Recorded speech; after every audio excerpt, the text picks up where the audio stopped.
Wasn't that nice? I feel like they just beamed me down.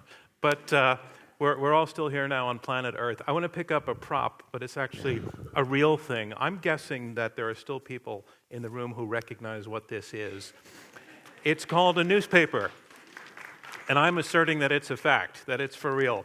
And it happens to be today's paper, and it happens to have this headline: "No one will say if Trump denies climate science. Aides balk when asked."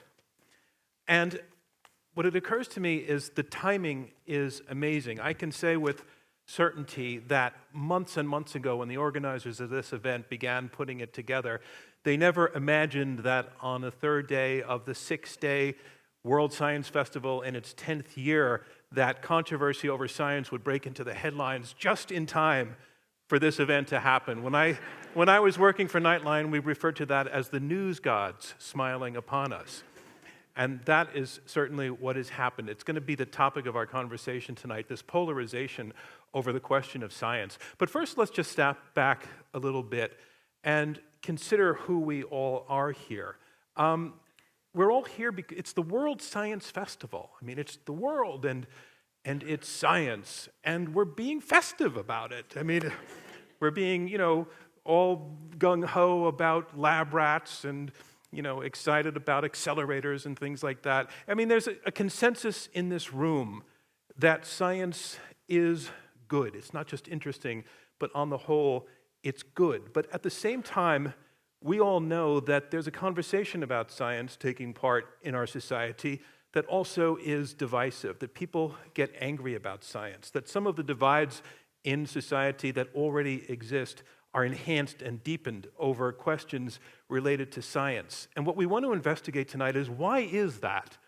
And what can we do about that? And we want you to be part of this conversation in a couple of ways. First of all, we've been asking you as you came into the hallway through the entranceway to fill out a little bit of a questionnaire for us. And those of you who still haven't done it, we still want to give you one more chance. Take a look at the card in your hand. If you haven't filled it out already, these 3 questions. Do you believe climate change is man-made? Do you think there is something wrong with genetically modified foods? Do you support the deep burial of nuclear waste? So fill those out and pass them down to the aisles, and we will collect them as subtly as we can. And the other thing is that we want audience participation in the latter part of the conversation. So we're going to be taking questions from here in the audience. In a little while, microphones will be set up in the aisles, and we would love to have questions from you. And we would also like to take questions from people who are tweeting by watching on the live stream. Our hashtag is hashtag WSF17. So think through those questions. And by the way, I want to establish one rule on the questions.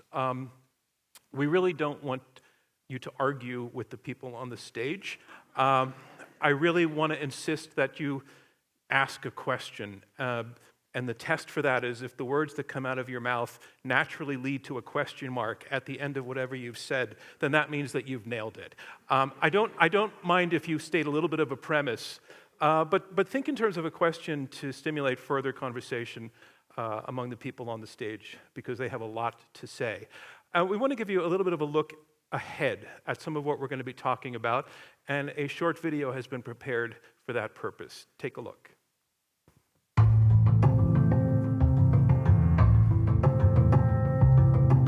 There's scientific consensus on a lot of things. On climate change. The best scientists in the world are all telling us that our activities are changing the climate. On HPV vaccine. The majority of cervical cancer cases are avoidable if we vaccinate against HPV. And that deeply burying nuclear waste is a good long-term solution. So you would think that the public could agree on these issues. In many ways, one would hope that that's true, right? The information that we learn about science ends up getting filtered through our prior beliefs, through our prior values, through our religious views, our ideologies. And as a result, the exact same piece of scientific information means very different things to different people.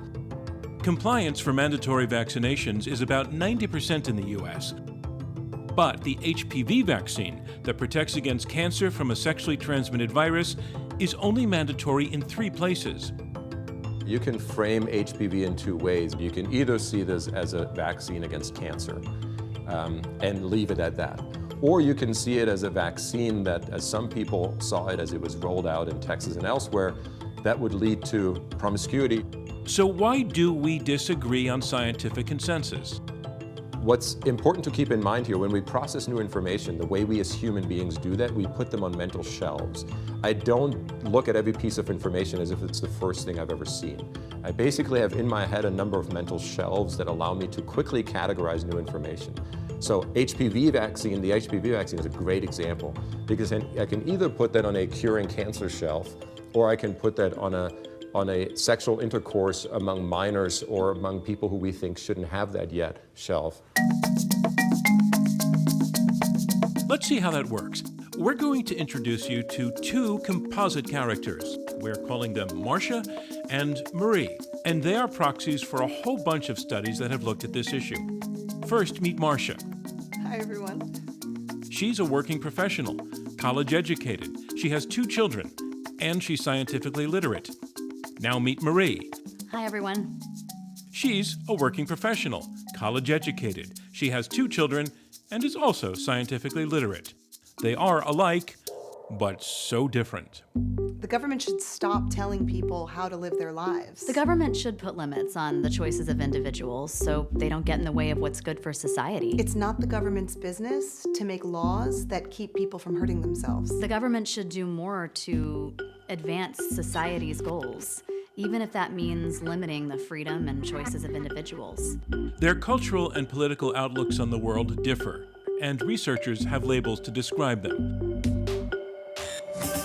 Marcia has a hierarchical and individualist view of the world. On climate change, I really don't think there's a climate problem, and certainly not man-made. the HPV vaccine, I mean, I don't know why my daughter has to be vaccinated against a sexually transmitted virus when she's only 12. and she thinks it's safe to bury nuclear waste. It's going to be buried very deep underground. I don't see why that's a problem. Marie's worldview is egalitarian and communitarian. On climate change, Of course, climate change is happening, and we humans are making it worse. on the HPV vaccine, As soon as I can protect my child from diseases, the better. and on burying nuclear waste. I'm really skeptical about burying it. There are earthquakes happening in places we never thought.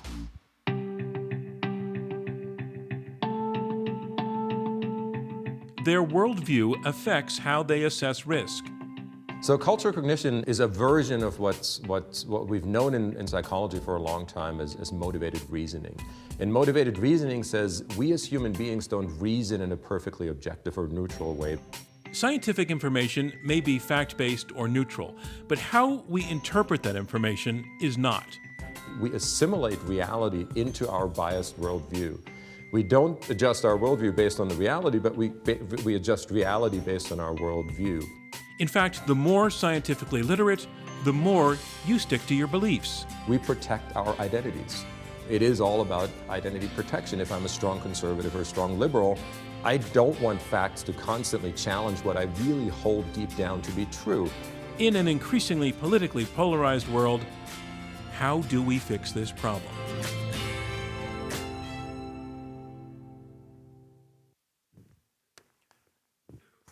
Okay, I didn't beam down for that one. I just walked out and should have had rollerblades. Let's meet our panelists who are going to talk us through this. Our first participant is a professor of law and psychology at Yale Law School, who previously clerked for Supreme Court Justice Thurgood Marshall. He is one of the country's leading researchers on risk perception and is part of the Cultural Cognition Project, where scholars study how a cultural value shapes public risk perceptions and related policy beliefs. A bona fide expert in the science of science communication, please welcome Dan Kahan. Okay.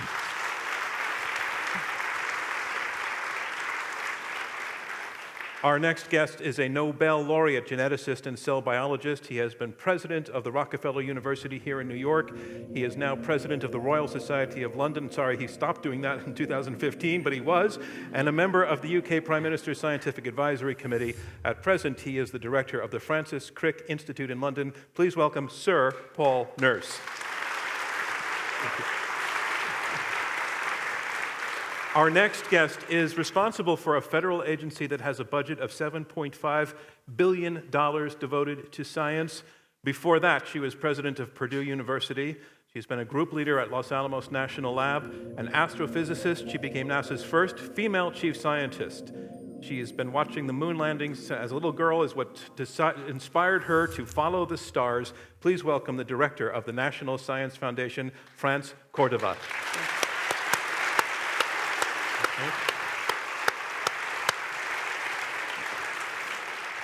And our final panelist, one of the wizards behind the curtain of the World Science Foundation, Bill Greene. He is a professor of physics and mathematics at Columbia University, known for groundbreaking discoveries in the area of superstring theory. He is a best-selling author, has hosted 2 award-winning series on Nova. His TED Talk, Making Sense of String Theory, has been viewed over 4 million times, and a co-founder of the World Science Festival, which is now in its 10th year. Please welcome Brian Greene.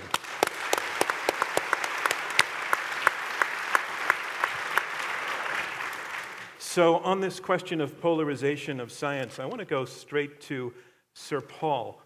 And the first thing I want to ask Sir Paul is, can I drop the sir? Yeah. Please, please, please. You know, I'll tell you the truth. I've interviewed several knights, and there's never been one who said, "You've got to call me sir." And a few lords have asked for it to be dropped as well. You, last year, produced a BBC program called Science Under Attack, which I strongly recommend. It's available online, and it's fascinating. But what are the battle lines of this attack that you were talking about? Well, I think we do have an issue that is of significance, and that is when science comes up against politics, ideology, and religion, then we can get quite a potent brew. And in certain issues, and we saw them in the introduction, climate change would be one, vaccination, GMOs, these are particularly toxic in the public mind. And really, what I wanted to communicate with that program was that we should initially look at the science first, if we can do that, because obviously psychologically we're looking at everything at the same time. But we should look at the science first rather than, first of all, take an ideological or political position, and again we saw that with the 2 individuals you had up there, and then cherry-pick the science data to fit with your ideology, your religion, your politics, or whatever. That is the wrong way to do things, and that will lead to a very poor use of science. And I think that's a critical point that we should try and address perhaps this evening. Do you need to be a scientist to know how to do that?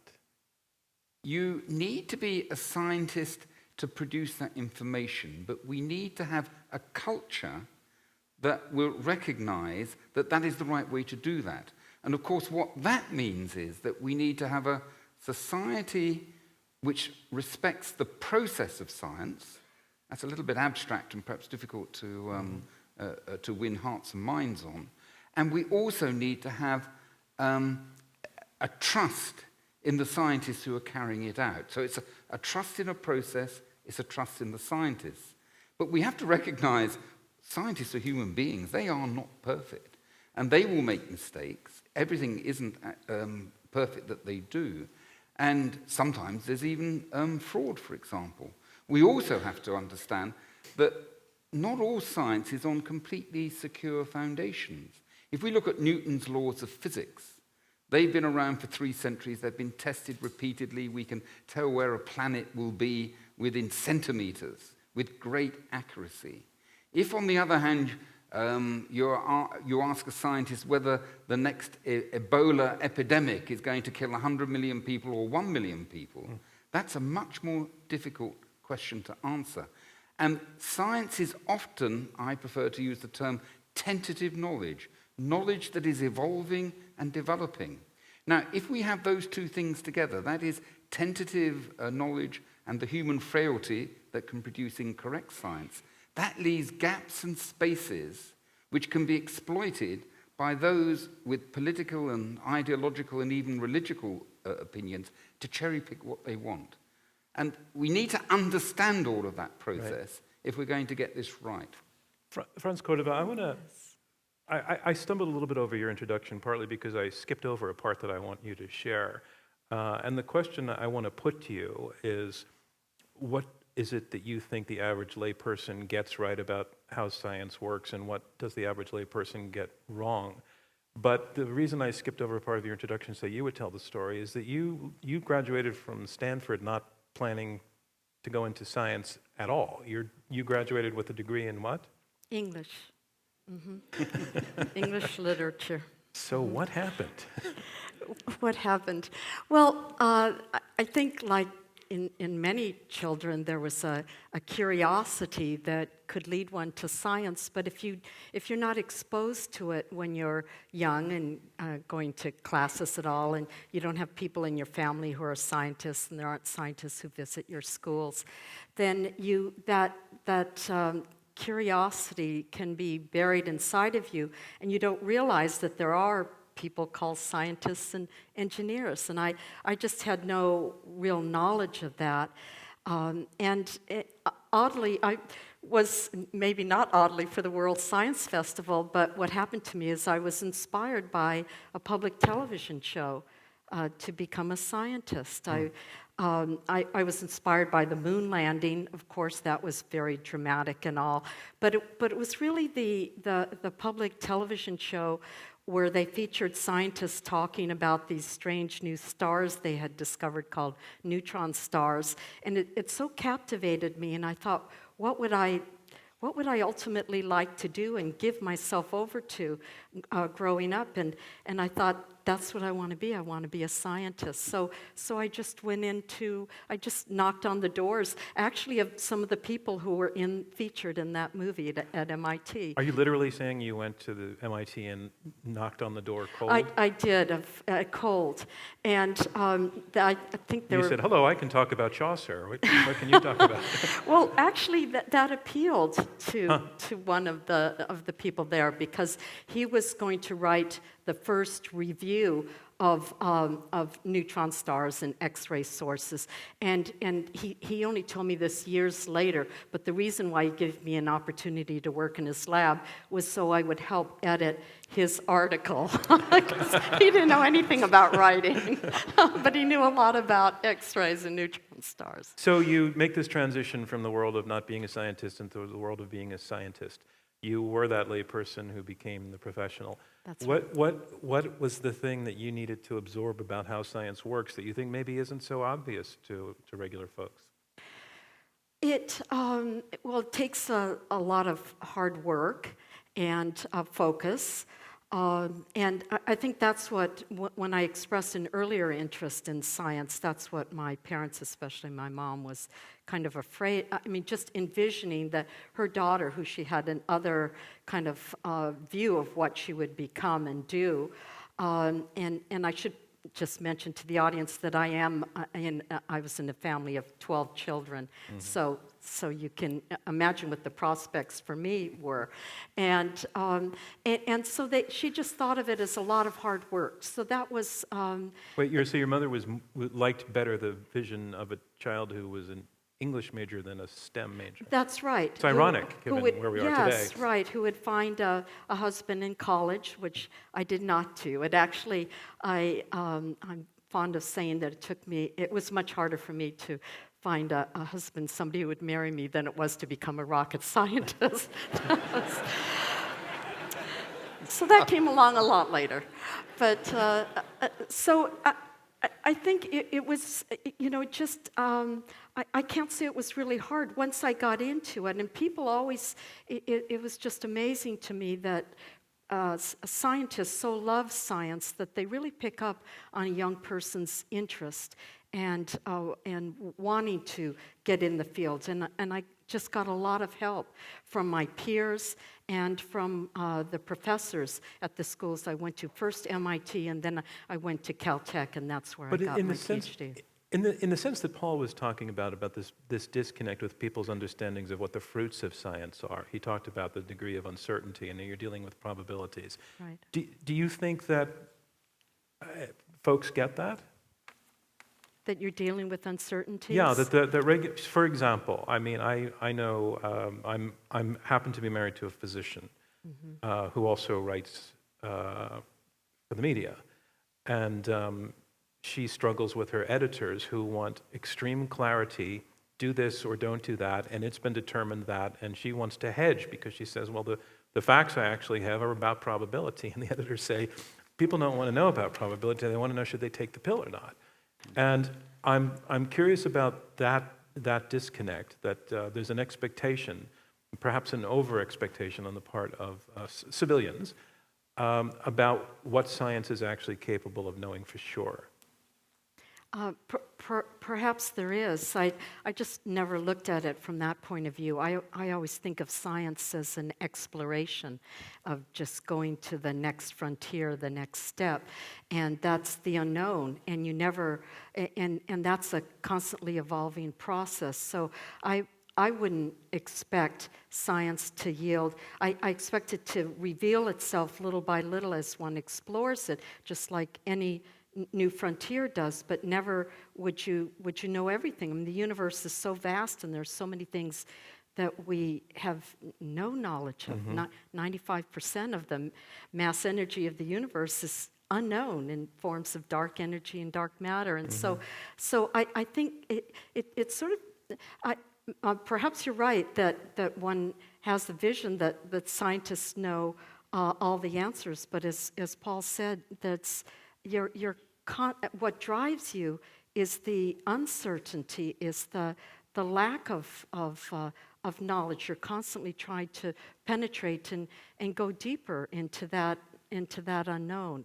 That's the part that drives me, and I think it's why people attend. Brian was saying earlier this evening that in the World Science Festival, that more people come out to hear about the wonders of the universe and physics, like quantum physics, which has so many exotic properties and curious things that nature really does that we're only beginning to understand, that I think it drives the public as well. I think they have more curiosity than we give them credit for. Speaking of public, let me take it to Brian. You really are, and I mean this in a very positive way, a popularizer of science with the television programs that you do. But that means that you need to find a language to speak to people who may not understand the subtleties. And it's sort of the same question to you. And again, it's bouncing off of what Paul said, this whether people really grasp what the scientific process is about. Yeah, so I'm going to give you two answers, one from the standpoint of the science itself and the other from communicating the ideas. And I think from the standpoint of the science, I think there is a general resistance to being in a place of uncertainty.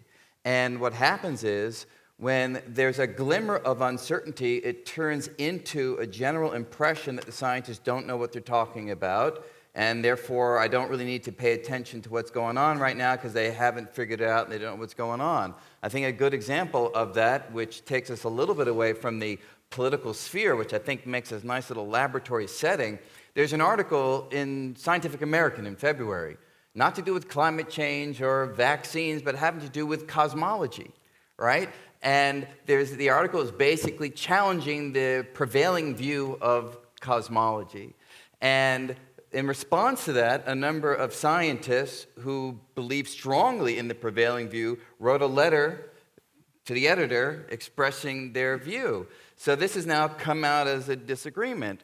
And what I expected would happen has happened, because I've spoken to a number of people during this festival who have come up to me with the general impression, the cosmology is now falling apart. Nobody knows anything that's going on when it comes to cosmology. And the fact is, the only reason why we're having this controversy is because we understand things so spectacularly well that now we can ask the kinds of questions that we couldn't even ask 20 years ago. And it's in those fine details that certain issues are starting to bubble up and different perspectives are coming to the fore. So it's a beautiful example of the scientific process where now, through observation and experiment, we have a deeper handle on what's going on, allowing us to go further in ideas. But when you get it out there into the general public, say through, Scientific American, the impression that it leaves is radically different from the actual state of the field. Dan Kahan, first of all, tell us what you do for a living. I'm not sure I do anything for a living. I haven't worked since June 30th, 1993, which is the last day before my first academic appointment became operative. But I guess the work I do is to study science, communication, and risk perception, but to try to understand the psychological dynamics that account for the kind of political polarization that was featured in our opening, and then to try to come up with mechanisms or strategies that can make that less disruptive of what would otherwise be the great benefit we get from all we know about science. So what are the ruling theories on again, the situation that Paul laid out for us? Well, and so the one thing is, I don't think we should understand this to be a consequence of limitations in people's ability to understand science and maybe problems they have with uncertainty.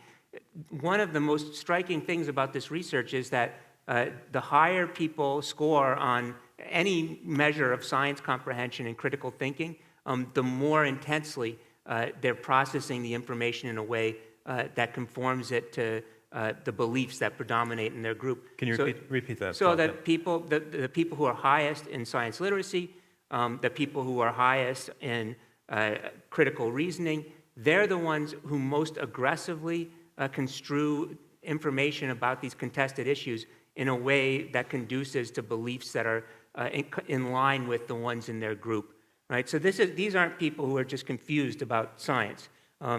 It's actually a tragic thing that they're using their reason in that way to try to understand the evidence and the facts in ways that confirm what their group believes. But the problem isn't any kind of ignorance about science at all.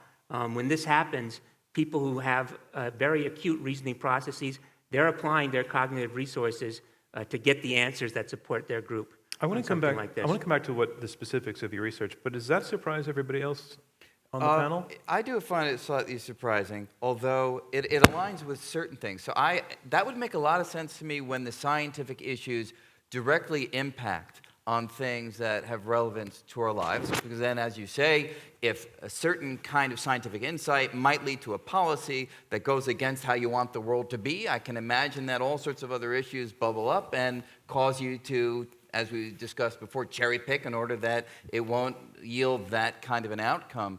But have you done studies where people are presented with scientific issues that don't have that? Oh, well, we should be realistic about this. Most issues don't have this problem. There are many, many more science insights about risk that don't involve this perverse effect of people with different values forming different views at all, much less people who have different values and the most developed capacity for science comprehension polarizing all the more. These are issues that are pathological, both in the sense of being bad, but also being rare. And if you don't understand the great class of issues that don't have this feature, you'll never actually be able to have good hypotheses about what causes it. And maybe just one quick example on this. It affects science in a really consequential way, and we should be concerned about it. But these dynamics are not specific to science. If I took, was it Marie and Marcia? What were they? Yeah. If I took and I showed them a video of a protest, and I told them that the political protest was at an abortion clinic, then they would come out with very different views about what they saw happening. Was somebody blocking somebody? Was somebody hitting somebody else over the head with a sign? If I told them it was a military recruitment center protest, then they would flip around and see exactly the opposite. I mean, I don't know about them as individuals, but groups of people who have their values. So when facts become entangled in these group identities, so that positions are like badges of identity and vouchers of loyalty to the group, people disagree on the facts. But that's not limited to science. But the implication of what you're saying is that there's no solution in just giving people the facts, that's not going to work. Well, in just giving people the facts, that they're going to selectively credit and discredit the information and the patterns that reinforce their group beliefs. And the better they are at critical reasoning, the more successfully they're going to do that. That's not the information that they're missing. Are you personally immune from that? Yes, I am personally immune. I did took bone marrow transplant from Brian, but actually, thank you for that. No, I don't think I'm immune from it. And I think, too, if I put it this way, probably most people recognize that, this could be happening to me on certain issues, but you don't know when, right? We say that people are cherry picking, but they're not doing it consciously. Right. They're doing it unconsciously. Paul, again, to go back to the documentary that you did, you did this very, very fascinating visit to a number of the people who are, well, let's talk about climate science since it's in the headlines now. You talked with a couple of activists in the UK who have taken the position that climate science is not proven or established and in fact is very dubious proposition. And you sat there, and it's clear what you think the truth is. And you sat there and you let them tell you that you were wrong. And one of them certainly was not a scientist at all. One of them was a journalist who, when you asked him what studies he read, said, I don't read studies. I read the studies, I read reviews of studies that other people do. And so you had a very, very pleasant exchange in which you allowed the idea to get across that the two of you had equal standing in that conversation. Well, do you have equal standing in that conversation? And did you have to go outside and scream after you talked with that guy? Well, I was rather wicked in that conversation because I realized I was dealing with an individual who did not believe the climate was changing, certainly didn't believe human activity had any role in it. He came at it through his own politics and ideology, which I'll talk a little bit about in a moment, and he had supreme self-confidence. And he was so used to people shouting at him, and then he could get into a fight, that as you saw, I just listened politely until he hung himself. And did he hang himself? He really did. He didn't know that. He did later. I was his most hated. I was his hate figure. I think he said I was the Nobel laureate he hated most, together with Arafat, I believe. I was a group with him. He realized something had gone terribly, terribly wrong. You may recall he was attacking experts and expert opinion, and I asked if he went to the hospital to have his cancer treated, would he trust the expert doctors, or would he take orange juice or whatever was being suggested? And his mouth opened and shut like this. It was a magical moment because I had been terribly polite, and he was finished then, actually. Well, what are you... I concede you won that round in a very subtle way, but what are folks like you, scientists, supposed to do in the face of people who are not scientists, who perhaps do or do not understand the scientific process, who simply tell you that you are wrong and that there's a controversy? Well, two sides of a story. I do have some thoughts about this. I think the first position that scientists should take is actually to listen to what they have to say and see whether there is a way that you can reason and discuss it. You shouldn't automatically assume that it is impossible to have dialogue and debate. In the issue of climate change, you can understand why there's a range of views. It's a very complex subject. It's one that is very data-ridden. The models are difficult to do. There are these holes that people can occupy, because there are gaps in the science. And what has emerged there in climate change is something that I think is really quite interesting, because there is some debate about the science, but what I think influences it most is, what do you do if there really is climate change being caused by human intervention? Because what you do is very significant for individuals' beliefs. Because the only way you can deal with it is something like the Paris Agreement, which requires agreement across countries, top-down, doesn't allow the individual or the company or even the state or the country to find their own way. It requires collective action. And that collective action is an anathema to those of a certain political bent and a certain ideology. On the other hand, for another section of society, it's actually the way they think and the way they like to think about issues. That means that the science problem turns into a political problem, because the lines are lined up, really, on politics rather than the science. And then you get all the dirtiness of political discussion being thrown at the science. And I think that is, from my amateurish view of this, has been the real problem here. It's become a political issue, and the science is refracted through those politics. Franz, can you talk about the notion that often comes up in these conversations about, the phrase is often the overwhelming scientific consensus says such and such. And people who challenge that consensus, whether for political reasons, as Paul is suggesting, nevertheless always seem to be able to find a scientist or two or 10 who are doing their own research, who are challenging the consensus. And there's always a sort of background story of there's Galileo, and sometimes the consensus is wrong, and often these renegade, rebel scientists, I would say, are sort of lauded as martyrs for the cause, etc. But what is that phenomenon about? You know, what is happening with those small number of scientists? Are they scam artists, or is there legitimate disagreement? And what is the meaning and the value? What value should we place on scientific consensus?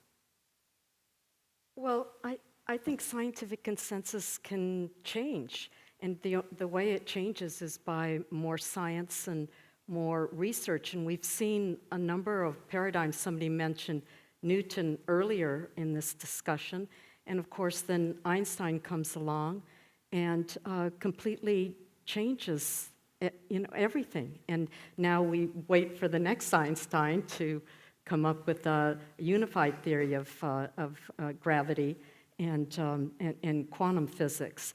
And there's the history of science just shows that, yes, there can be a consensus, but there are just marvelous people. A lot of them become Nobel Prize winners like Paul, who just defy the current thinking and come up with a whole new way of thinking. And I'm very proud that my agency has funded in the United States 223 people who went on to win Nobel Prizes. So it shows that if you keep, the world I come from is the world of investing in doing more research, more and better research. And that I think is one answer. It's not all the answers to address some of the concern and the polarization and the tension and everything. There are always people who will right away believe and people who are hard and fast that won't, but there's a vast number of people in the middle, that the bulk of humanity, that is curious. And I think that curiosity, I keep going back to that, it's the thing that drove me to become a scientist, and it's curiosity that actually will win out in the long run. Even if you have a belief, if you're Marie or Marcia in the video, if you're a curious Marie or Marcia, you will be open to having your thinking changed with the right narratives and stories about the research that's being done and so on. And those are the people that I want to address. I mean, we are talking about polarization, but there's actually evidence that there's almost a sort of vast silent majority of citizens who are behind science. I mean, there were surveys done in terms of, and we can put up a visual graphic of this, where the question was whether the federal government, U.S. federal government, should even fund science. And as you can see, that orange in the graphic is overwhelming support for science on the part of the general public. And then a second question was asked about whether there's enough money going to science. And again, surprisingly, the majority of the public said there's not enough money being spent on science. Can I make one point about Sure. this? That we should really be cautious not to characterize this kind of disagreement as the people who believe in science and the people who don't. How should we? First of all, everybody, as those graphics were helping us to see, have very positive views of science. They're just as confused or just as much in a state of polarization over what the majority of scientists say or over scientific consensus as they are on the facts of whether global warming is happening or whether deep geologic isolation of nuclear waste is a sensible idea. Those were examples actually that we used in an experiment to test whether people could recognize scientific expertise. And it turns out that people will recognize a scientist as an expert if that person has the same view as their group on an issue like deep geologic isolation of nuclear waste or climate change. So they're engaged in a kind of biased sampling. But at the end, both sides say that scientific consensus is on their side. And this is like nations going to war saying, well, God is on our side, right? Nobody's out there saying, screw the scientists, not in the general public at least. I want to remind you, in 3 more minutes, we're going to finally collect the last cards that might be out there for our survey questions. So people will come down the aisle if you haven't done that yet, and then we'll have the results in a short period of time. Brian, you're in primarily the physical science, physics and the physical sciences. Is it a different kind of, do you face these kinds of controversies in the same sort of way? I know you told the story you told before, but does it get as politicized? Well, no, I feel that we're in a fortunate position because most of the people are spending their energy fighting against these folks, in the biology and climate area. They haven't sort of gotten to physics yet. Maybe that happens, in the future. And it's largely, again, because what we're doing doesn't have a direct impact on policy that has something where one can tangibly see it will affect their life in one way or another. And aligned with that, relevant to the question you asked before, again, in terms of quantum mechanics and general relativity, say, these are complex and rich and deep subjects, but in a way they're very simple in that there aren't a lot of moving parts. It comes to climate change, goodness gracious, let me give you an example. I've been asked to be on programs to talk about climate change. I don't do it. You know why I don't do it? I don't feel like I have a grasp of the science at a deep enough level where if there's somebody really good from the other side that they won't be able to destroy me. Whereas I know with almost certainty that will not happen if it's a discussion about quantum mechanics or unified theory or general relativity. So I feel completely comfortable discussing that with anybody, regardless of how skeptical they might be. But climate is such a complex subject that even for a scientist, it's difficult. I actually tried to start to read the literature. I said, let me educate myself once and for all so I can just handle all of these climate issues straight out. And I start to read the papers, and a week or two in, I'm like, I can't do this. This is going to take up my entire life because it is so complicated. Now, again, that's not to say that I am a skeptic. It's to say that there's so many moving parts that to be able to rebut any argument that comes at you requires a level of understanding and a depth of understanding that's difficult to achieve. Whereas in the physical sciences, go through graduate school and you're there, So that's the difference. Paul, take climate change then. If it is so complicated that even the brilliant Brian Greene stopped after a couple of weeks, what is everybody else supposed to do in figuring out what their position is? Well, as I was saying about climate change, because I'm with Brian, I mean, it's a complex subject. There's many holes, and it takes a lot of of navigation. I think what we have to do is to have a more, if we can, a more mature discussion about science in society and with our political leaders. We have to somehow communicate the strengths of science, the weaknesses of science, this tentative knowledge point that I was saying, that we cannot always say things with certainty. I think one problem is at school is that science is often taught with complete certainties, and that is a real difficulty. Another problem with school is that we don't focus enough on the process of science and how you do good science. And so I think we have to start there in education. Give us the 45-second process of science, bottom line, that people can take home. I think I prefer to answer the question in terms of what are the attributes of good science. And the attributes of good science are respect for good data, observation, and reproducible results. We are an empirical activity. We have to look at the evidence. So we rely on good observations. The second is rational argument, simply applying the logic, trying to be as objective as you can, having recognized that we are human beings and pushed around by our feelings and by our other beliefs. So rational argument is the second. The third is skepticism, particularly of your own ideas. So you attack your own ideas. And finally, you go through a process that with those observations, you come up with a hypothesis, an idea to explain the phenomena of interest, and then you attack it. You don't actually try to defend it, you attack it. And if it survives sufficient attacks, then you can start thinking this could represent But you realize how vital that is? Scientists are the most skeptical people around, and yet there is a line that's out there in the public that somehow they'll defend a perspective to the death. No, we try to kill it every step of the way, and only if it survives every sledgehammer that we throw at it are we willing to believe it or have confidence in it. That's a very different process. But here's one thing. I think that the analogy, Brian, between you and the member of the public breaks down. They're not going to understand anything on their own by poring over it.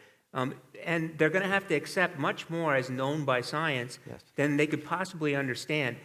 They don't become experts in any area of science and able to do that. They become experts at figuring out who knows what about what. And they're not even hearing from scientists. They're immersed in social networks. Sure. And those do, generally speaking, a very good job of leading them to what the truth is. But when they're in social groups that are at odds with each other, they're just doing the same thing that they ordinarily do to figure out what science knows. And there's no alternative to it. But have you done studies where it's a more one-on-one thing? I'm just wondering, where you have a scientist speaking to, say, two individuals in each of these two groups. So it's not sort of a collective, it's not hearing on television, it's not, say, reading a newspaper. You're having a one-on-one conversation. Can you bring people to a place of agreement if it's done in that kind of a manner? But if they were able to evaluate the expertise of the scientist, they would have to be a scientist themselves. So there must be some cue that somebody... Yeah? I think that the word we perhaps not used enough here is trust. I think that we have... When I said we need to have a more mature discussion and with society and politics, of course they cannot understand the science. Of course they can't understand what Brian does. But they can trust Brian, and they can trust the process. And I think we need to do the following things. We need to focus on developing trust in science and trust in scientists. And I think in practical terms, we need to work with our politicians. When they disagree, you need to have courteous debate. I don't mean lobbying, which actually I think is perhaps too prevalent, particularly in the US. Because what do scientists do? They go and see their politicians when they want more money, Otherwise, they take no notice of them. What we need to do is to make friends with the politicians and get the politicians working with scientists to provide leadership in these sorts of issues. A leadership which was dreadfully lacking in President Trump's decision this week over Paris. Franz, It was a weak decision. Do you see, Franz, do you see a change in this trust issue over the course of your career? No, I wanted to take that to Franz. A change in the public's trust of science. Yeah. You think it's been steady? Well, there's a lot more social media now, and as Dan was saying, there's a lot more places to get one's information, and there's a lot more so-called experts around, and so that certainly people can always pull up or grab onto something to affirm their beliefs. But I'd like to give you an example of something that I did about a week ago. I accompanied 9 congressmen and their staff to Greenland to see the Arctic ice sheet in Greenland, and I think everybody here can appreciate that since it's covered by ice, the whole thing, that we're talking about glaciers receding and the sea ice melting and environmental change and on a very big scale that is noticeable over the period of just years and the decade. And I think the approach was very much not just to go and see and show them our facilities there, the kind of research we're doing, and also with other agencies. And when people can see for themselves, and these were congressmen that crossed the spectrum of belief about certain things, and from both sides of the aisle. And I think it was really revealing without being at all heavy-handed. It just going to the different sites and showing the ice core bored down more than a mile deep, and taking samples of emissions of gases down 150,000 years ago to the research on the ice and the glaciers and so forth. That they all asked a lot of very, very good questions. And I think that's kind of the approach that I think of scientists just doing more of, is inviting elected officials to universities to see their laboratories, meet their students, see the kind of research they're doing, have them ask the questions instead of putting things and ideas in front of them and feeding them, is let them feed themselves by being exposed more. Do you think any minds changed on that trip? It's an excellent question, and I don't know. Sometimes one prepares one's mind to change. I'm not sure that we saw somebody jump up and have an aha moment, although people did say, I need to go back and read more about this, I need to learn more. I'm sure they will just, with any experience, you visit a different country and all of a sudden you're reading articles more about that country, you're trying to learn more when you get back. And I think for sure it laid the ground for increased understanding, even if it didn't happen during that visit. Well, you should get them to talk to Brian, clearly. About Was Bob Inglis on that trip by any chance? I mean, Bob Inglis was the most conservative member of Congress during his tenure. He did go, if not on that specific meeting, to other ones where he was showing that evidence. And when he said, I believe in climate change and want to do something about it, he was knocked out of office by his own constituents in a primary. The information that his constituents need is not more information on climate science. They need information that having a position that's consistent with doing something about the clear consensus is not a betrayal of their values. They have to see more people like them who aren't scientists, but who have an attitude that evinces confidence and trust in that science, so they know they won't be making the mistake that he did when he said that. An interesting distinction between the climate change discussion here and the discussion over genetically modified food in the UK is that here the challenge to the consensus tends to come from the right. But Paul, tell us what's happening with the question of GMO food in the UK. Well, it's exactly as you said. In the UK, climate change and the man-made cause is more or less accepted, but there's been much greater resistance with GM crops compared with the US. And this is really quite interesting. And I'm not sure I can answer it in the general way that you're asking. I can only describe what sort of happened. The first thing that happened is that Monsanto, that's the company who first marketed engineered tomatoes, was inept and put these adverts up about how wonderful this all was, and the consumers saw nothing for them. They just saw something for Monsanto. Secondly, the scientists like me were inept, because when we tried to explain it, we didn't take the rather obvious route of asking perhaps some of the public what they thought about this issue. We simply lectured them about how this was all wonderful. In studies that I was involved in a year later, we did ask that question, and do you know what the most common reply was? I was really astonished. The most common reply was that they didn't want to eat food with genes in it.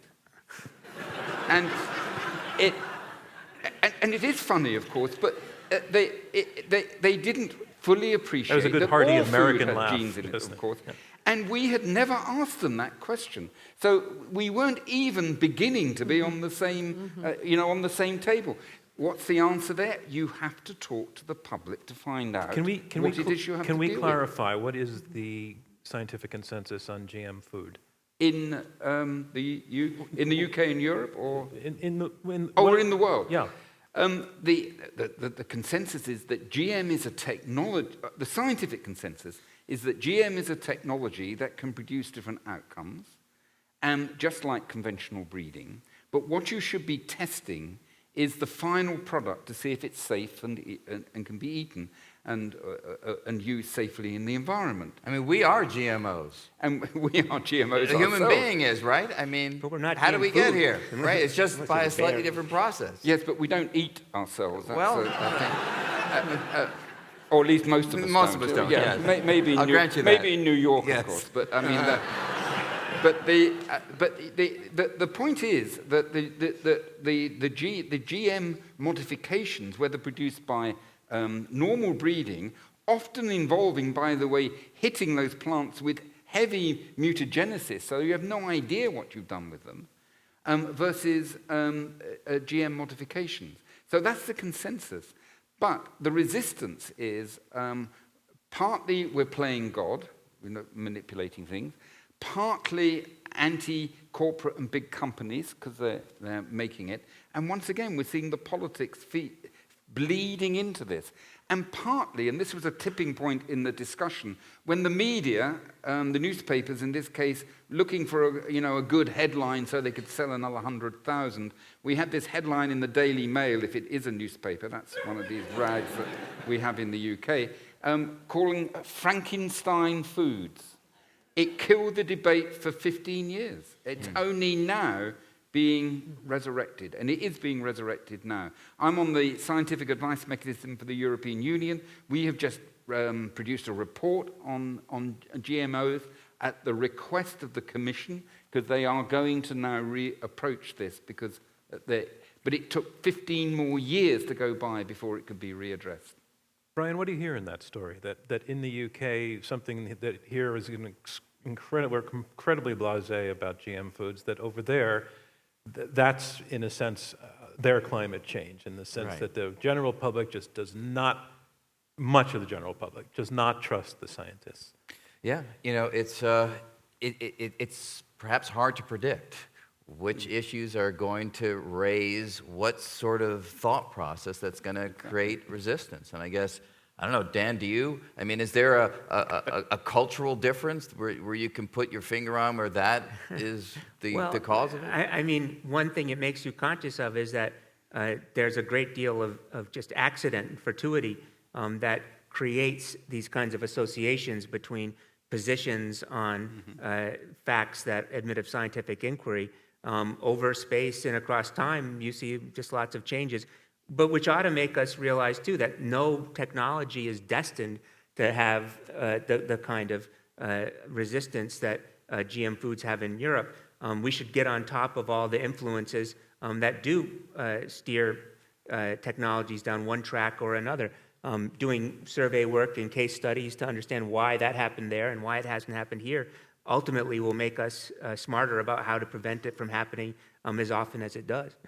But do you advocate, I'm just wondering, do you advocate actually looking at a particular constituency, taking a given scientific idea, and packaging it in a way that somehow will Well, avoid some of the pitfalls that you think are the cause of why? Well, you know, the HPV vaccine is a great example because at the very time that we were in the midst of this very contentious political debate about whether schools should adopt it as a mandate for public... So, stop a second and remind us what the HPV So the vaccine is. HPV vaccine is a vaccine that protects, women, but also men. There's no test for determining whether men have HPV, but they clearly do contract it and disseminate it. Extremely common sexually transmitted disease that causes cervical cancer. It's the only vaccine that was proposed by the CDC for universal administration that's not on the list across the states for mandatory school enrollment. But at the time that we were having a very bitter, contentious fight about that, we also had the HBV vaccine for hepatitis B.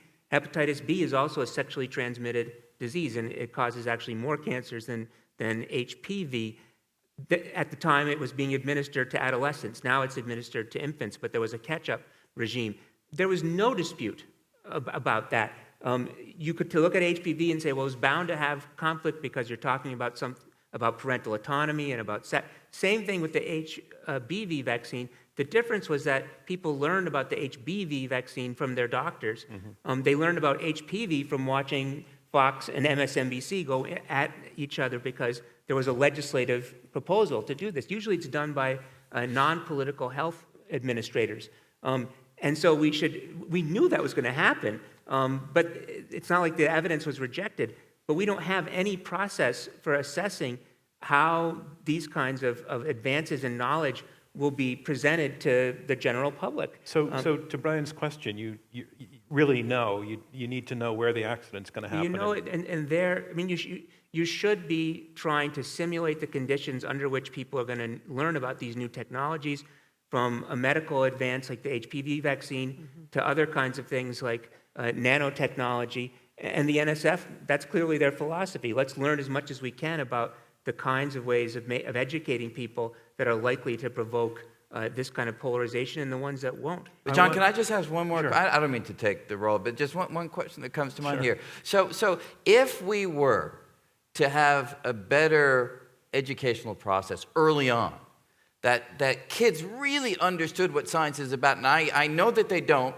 There are fantastic teachers around the country, do not get me wrong, this is not fully general, but I've spoken to so many kids around the country whose perspective on what science is memorization, get the facts, know the equation, that's all that it is.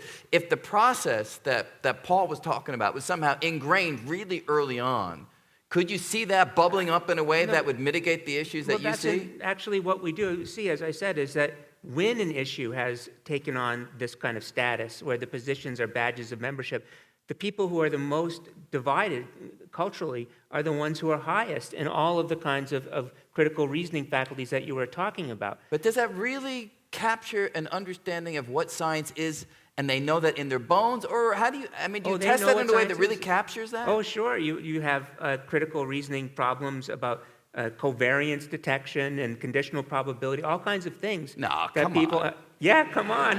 I'll administer the test to you if you like. I want to bring in the audience for some But questions. now you see you won't. But now is it your cultural view that's causing you to dismiss my? Is it the culture of being a scientist? There's a science, and we need a science of science communication if we're going to address these problems. Right. And we need to have institutions that will use it. We're going to put some microphones up for you to line up and ask some questions, but we did ask you the questions when you came in, and here are the results. On the question of whether climate change is man-made, 93.4% of you said yes.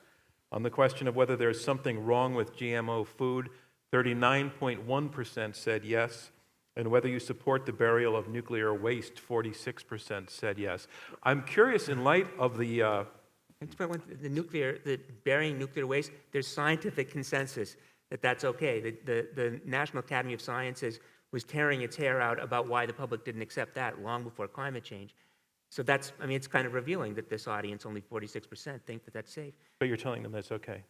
So we can poll them again and see how influential you are. No, but I'm telling you that the same groups that don't believe, that make a mistake about scientific consensus on climate change, make a mistake The on same one. scientific consensus on deep geologic isolation of nuclear waste. On the climate change question, I'm just curious, since almost all of you said that you believe that climate change is man-made, and in light of what Brian said before about not being able to get through the literature, how many of you have read 2 full books on climate change? Just clap or raise your hands.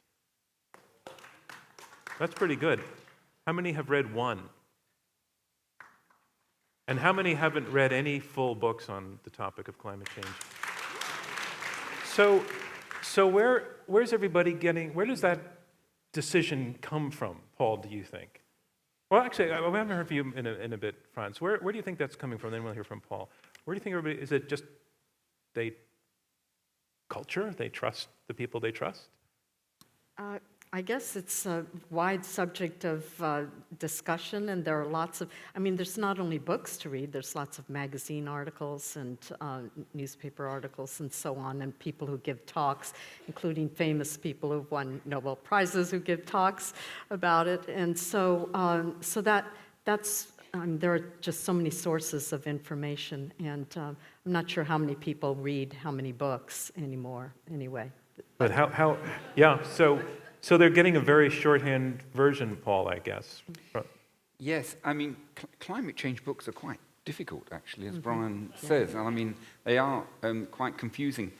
When I was president of the Royal Society, I mean, I was constantly attacked over this issue, when all I said was, what turned people into complete fury was when I said, why don't you listen and talk to the climate scientists themselves? That's all I had to say, and they would go into a blind fury.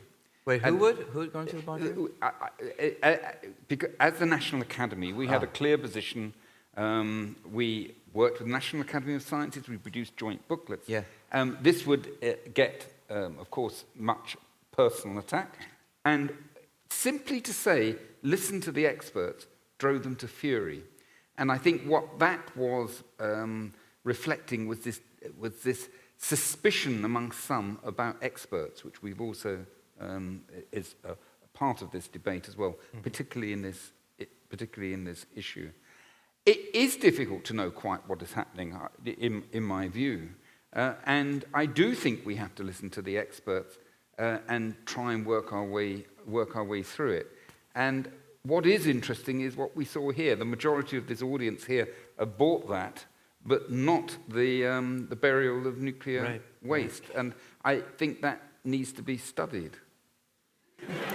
We studied it with NSF support. And That's right. But I wonder so if you need to fund him, clearly, if you would have phrased that, We do. If you would have phrased the nuclear burial question in terms of do you feel really strongly about your position, I really wonder if the data would have been different. Can we just quickly do it? Let's do that. Only answer if you feel really strongly about the issue. How many people think that it's okay to deeply bury nuclear waste? And how many people think it's not okay? It's about the same, I guess. Yeah. Well, let's get on to this topic of the expert. Dan, I mean, where does the expert stand in the hierarchy these days? Well, I mean, I think that conditional on recognizing that somebody is an expert, there's widespread societal support for taking the expert view into account. The problem is that people, when they're confronted with one of these issues, process the information about who counts as an expert with the same kind of motivation that they are construing other kinds of facts. We have another graph that takes a look, in fact, at public trust, I believe, is the topic in scientists and medical scientists, which may or may not come up. Well, that's the Pew. The GSS, the General Social Survey, has been doing this for 40 years. Science is always second out of 13 institutions. Sometimes it's the military, sometimes it's the medical profession, but it's always been second. And it's been second for both Republicans and Democrats. Republicans trusted the science community during the Reagan administration more than it trusted the executive branch. People who are religious in nature trust science more than they say they trust organized clergy. So we're not in a society where people are questioning whether, but they have a hard time figuring out what scientists believe on some of these issues. I see the news media. So do the scientists, actually. Sorry? So the scientists have a hard time working out what we believe. Yeah. But there's not a confidence deficit in science in the United States. Do we have any questions yet in the hall? Because we have some coming in from online, from YouTube, from Laurie Brummett. she's asking, what are ways in which these panelists are working to change the public perceptions of science? Or should people with influence and power be doing something to change the perceptions? Why don't we take that to you, Brian? We're not doing anything. No, yeah, just the World Science Foundation, yeah. No, that's what this festival is, right? Yeah, So what, it's not that every scientist should be out there talking to the public. I think there's some whose time is better spent just in the laboratory doing their work, right? But those who are interested in doing it, and those who feel called to do it, I think many are going out and speaking to the public. Look, when we started this festival, that was 10 years ago. There is definitely some uncertainty on the part of some scientists about, do I want to be part of this? Do I want to be out there in the public? Now, we have scientists all year round lobbying to be part of the festival. So there's a change in perspective that getting out there and talking to the public is important and really matters. And I think culturally, we even see it right now. I mean, again, let me just be personal about it. A couple years ago, I would not be on this panel. The only thing I'd ever talk about is this subject that I work on as a scientist.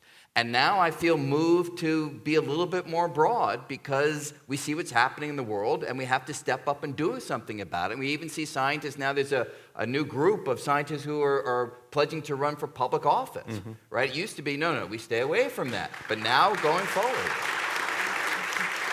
France, I see a lot of nodding from you on that part. Pardon I see a lot of nodding from you on Brian's point. Yeah, I mean, we are embracing uncertainty a lot more and being in uncomfortable and challenging situations. My agency spends over $60 million a year funding what we call advancing informal science learning.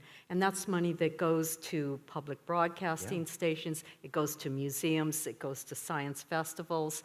And that's all to try to do better about the public communication of science. And these events are widely attended. I mean, some of our museums in this country have millions of visitors a year that want to do hands-on science. Let's go to a question, ma'am. Hi there. We have a problem with the global warming and, it's the oil producers and people like that are making that a big problem. But we also have nuclear weapons, and that's the other big thing that could annihilate the planet and civilization. And we wouldn't have them if it weren't for scientists. And we wouldn't have the $110 billion of weapons that Trump has just sold to Saudi Arabia, and talking about the jobs that's going to create. So can you zoom into your question? Okay, well, the question is, what are scientists doing about it? How are they able? We don't have Linus Pauling anymore, or Joseph Rotblat. Who are the scientists that will speak up or say something about their colleagues who are making these things? Okay. I think that's a really important thing if you want trust. It's a good question. Let's take it first to Paul. You're on the spot. Well, I was a member of CND, who actually... Campaign for Nuclear Disarmament. Campaign for Nuclear Disarmament. Scientists do speak out against the use of nuclear arms. It is, of course, a personal opinion. So it's not actually to do with science, it's to do with the use of them. Yes. And it's just like any other member of the public. So in fact, some will speak against them and some not. If the question was, which it sort of got close to, saying without scientific understanding we wouldn't have nuclear weapons, and so is that an attack on scientific understanding? Well, I would say without science we wouldn't have many other things, and I think that isn't the right way to think about it. Science gives you the knowledge, it's the use of the knowledge. The use of, wouldn't have nuclear power, well, some don't like that either. But science produces the knowledge, society has to determine how that knowledge is used. Thank you for that question, very provocative, sir. I was wondering if maybe you could speak about the baneful influence of relativistic deconstructionalist philosophy has had in looking at science. Because I say this, if you look at the motives of intelligent design creationists and climate change deniers, in many and I might also add even vaccine denialists, a lot of the language, a lot of their thinking comes out of that thought.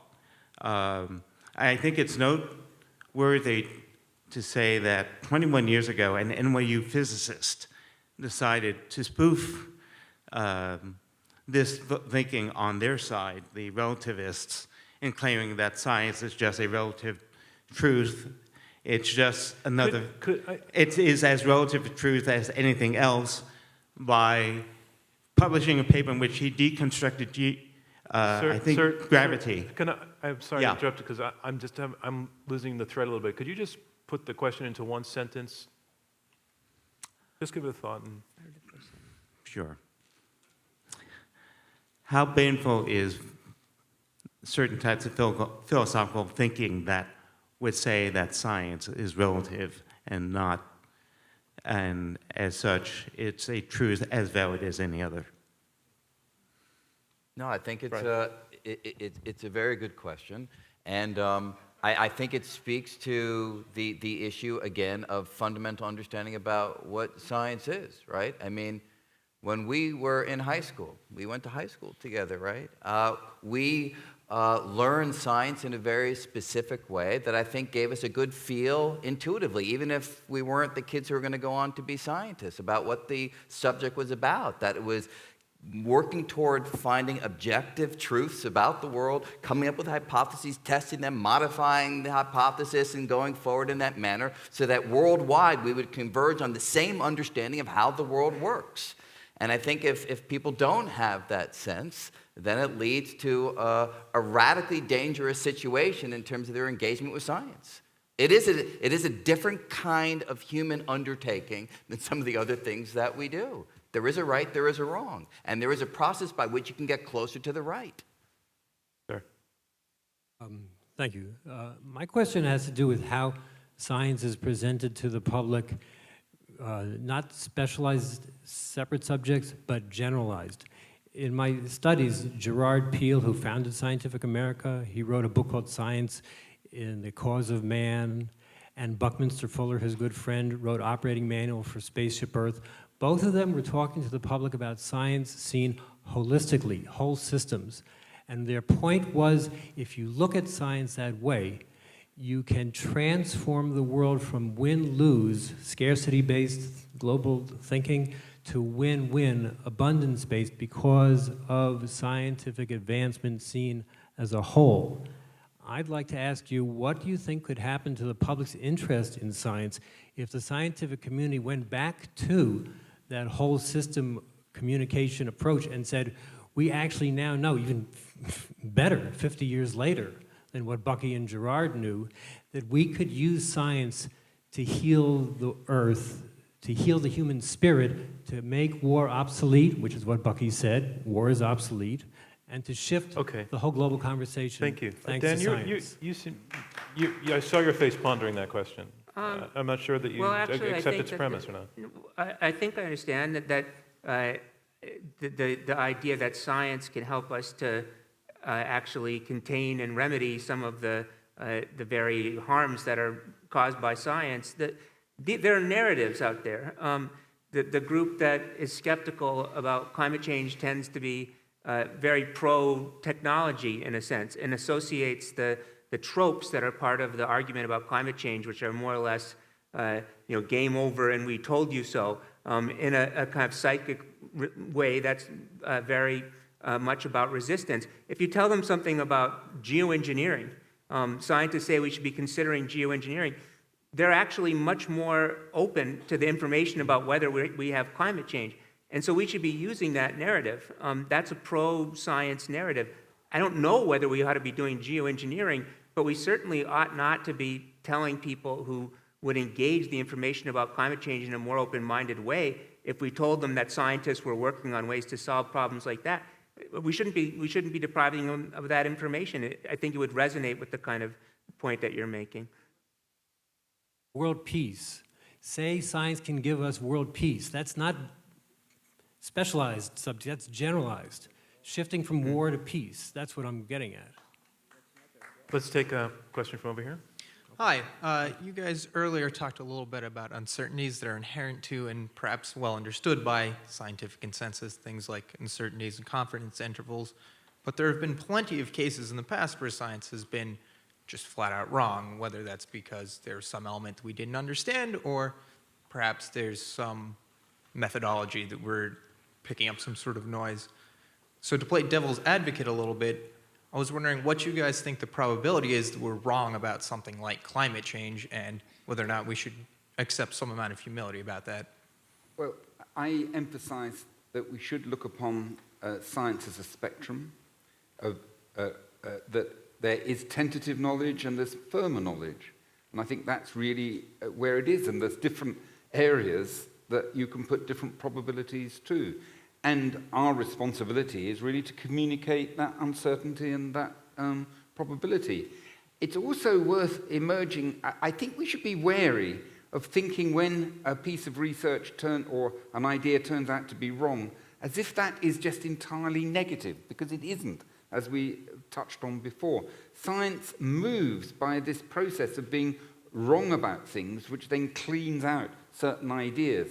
So I do think that we have to be a little more open about the fact that there will be mistakes made in science, and that's part of the process. And I'm not talking about fraud or anything like that. Yeah. It's just that we make observations, they may not be accurate in a certain way. We may have an idea and they don't take everything on. But that is just the process of science. Sir, before you leave the mic, I'm curious to know whether you found that answer satisfying.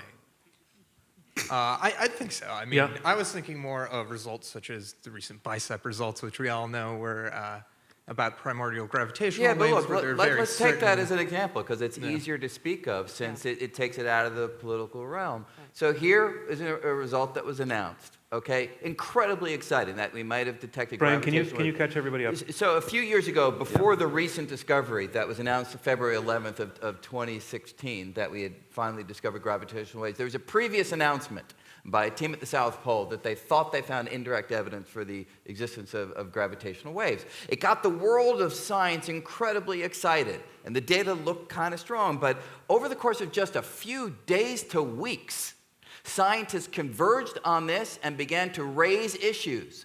At Columbia, within a few days, we had a group meeting where experts said, well, we don't know, it may be dust in foreground. They didn't talk about foregrounds in the paper.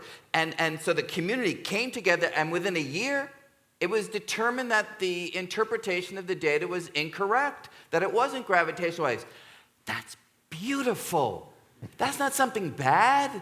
That's the ability of science to self-correct. That's the beauty of it all.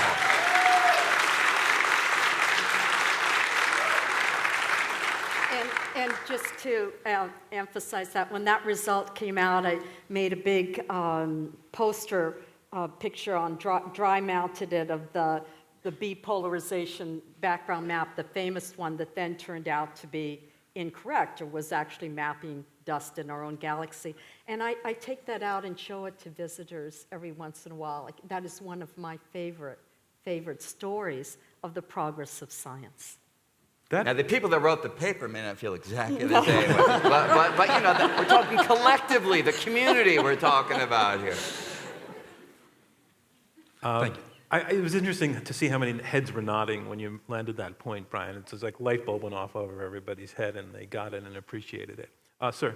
Yes, I'm curious about how the panel feels about the following. We were presented with 3 questions, and primarily that there's a scientific consensus on all 3. But I would propose that climate change is one subject, but when we come to the 3rd subject there, that a much larger set of importance is, for example, human society has never lasted this long, and we're burying these wastes. So not as a specific question, but as a general question, I think what this discussion hasn't spoken to yet is the much larger context of non-political but non-scientific problems with just the scientific knowledge, as in the case of burying nuclear waste. I think Dan has something to say about that. Sir, are you sort of saying that the question of maybe we're fooling around with stuff that we don't actually know the answer to because we won't know the answer for a long time? No, I'm sorry. What I'm saying is that climate science is, I totally agree with it. We have to fix this problem.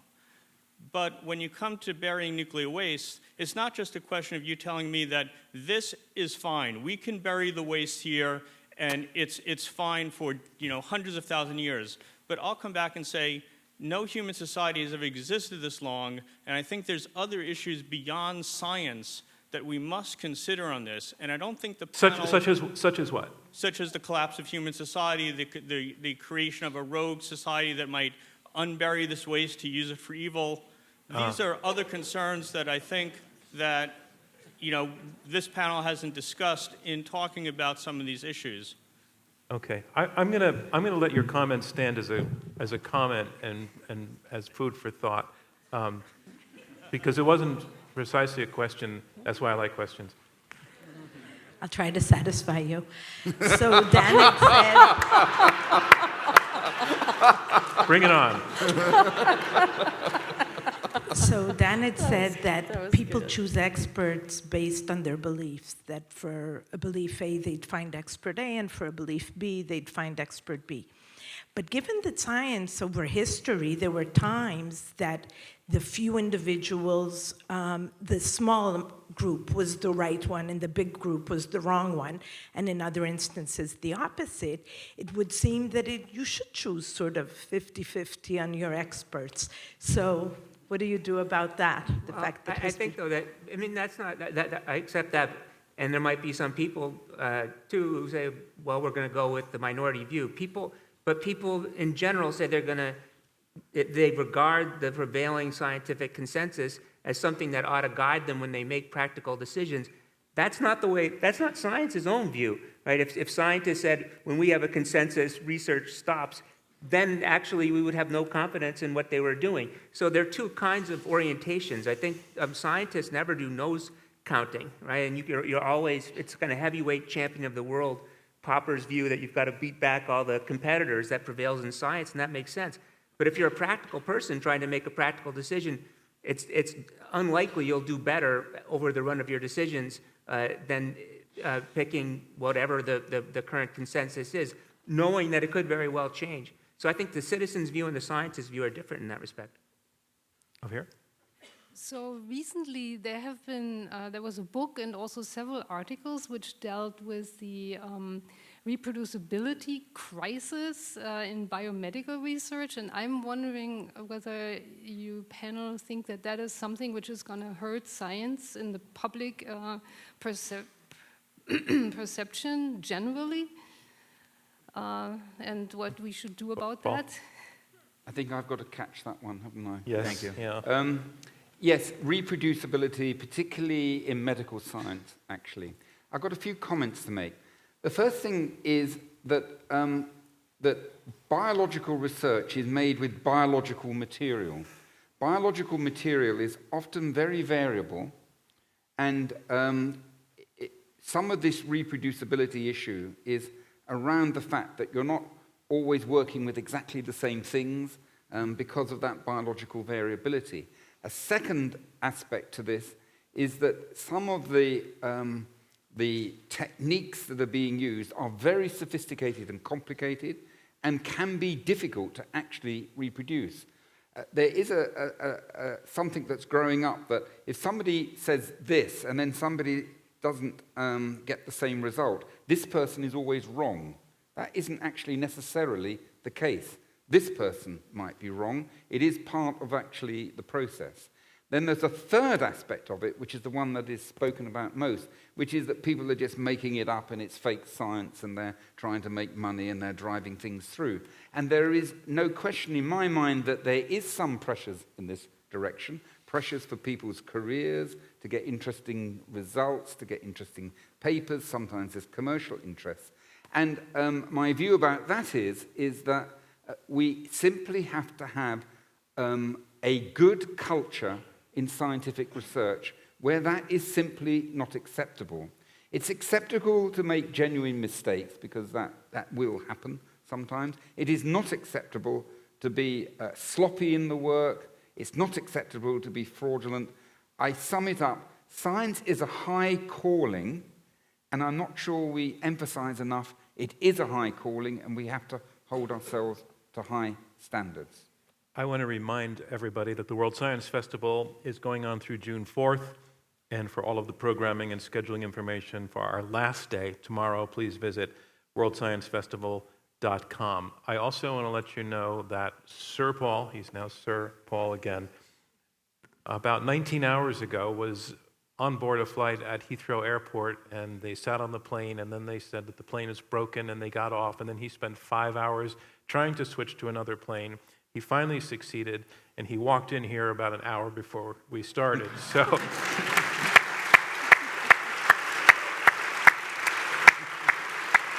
but while I'm complimenting him, I'm thanking everybody who took part in this conversation and all of you for your audience. Thank you very much, everybody. Good night.